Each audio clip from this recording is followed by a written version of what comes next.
Hello everybody and welcome to this week's episode of Minecraft Disney World. This week we're taking a look at Innoventions, the interactive plaza in Epcot in Future World.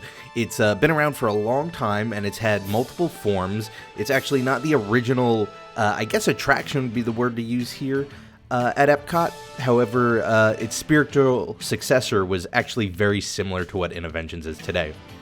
So Innoventions opened in 1994. And what it is it's two buildings, one on the east side and one on the west side, both aptly named Innovations East and Innovations West, that are essentially interactive exhibits that are meant to teach people about the future, science, technology, all these advances that we see in everyday life. And some of them range very wildly. You have something like the Vision House, which is essentially an indoor look at what a house of the future can look like, and not like the, house of the future that talks to you, but so much like a house of the future that's just very eco-friendly.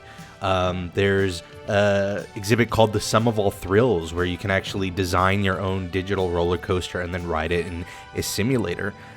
They've had companies like Apple, they've had people like Bill Nye the Science Guy sponsor exhibits.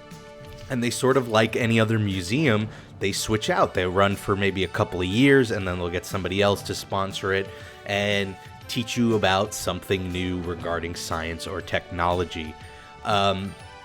What was there before it was something called CommuniCore. And CommuniCore was very similar to Innoventions, but had a couple of differences. For one, because CommuniCore opened when Epcot opened in the 80s, there was a big heavy focus on personal computing, and that's just because that was the time when personal computing was really becoming this huge explosion that you're seeing in everyday life. But it's still focused on different areas of science and technology that just heavily focused on personal computing. What was cool about it was that it very much was a complement to the pavilions around them. For instance, the area of CommuniCore that was close to the universe of energy would be very focused on energy technology and energy advances. And in some way would probably work a computer into there to show you how, computers can play a part in those advances. And then eventually it was changed over to Innoventions. It became a lot more corporate focused. Again, sort of following that Disney path of getting a company to sponsor a pavilion. Especially this was a sort of, I think, setup that really lent itself to that model because most of these advances were coming from private companies that had something new that they wanted to show off. Disney couldn't get this technology all on their own and set it up or develop it. They had to get these companies to cooperate and want to show it off. Now, there's some cool little things that you could learn about Innoventions. For instance, there's a music loop, like there is in many places at Epcot and Disney World. And the music loop at Innoventions, it was at Innoventions, was composed by a man named Russell Brower. Russell Brower had left Walt Disney Imagineering after composing some music for Innoventions, and then went on to actually compose a lot of music for World of Warcraft. And StarCraft 2, I believe, so basically Blizzard games.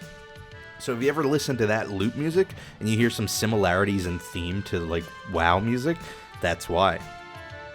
While a lot changed, a lot also stayed the same. For instance, when CommuniCore became Innoventions, there was a restaurant there called the Stargate Restaurant that would later be turned into the Electric Umbrella. Certain areas of it were turned later into what would now be the character spot in Epcot. Certain areas would become the Coca-Cola area where you could test out different Coca-Colas from around the world, which I think has now turned into a Starbucks.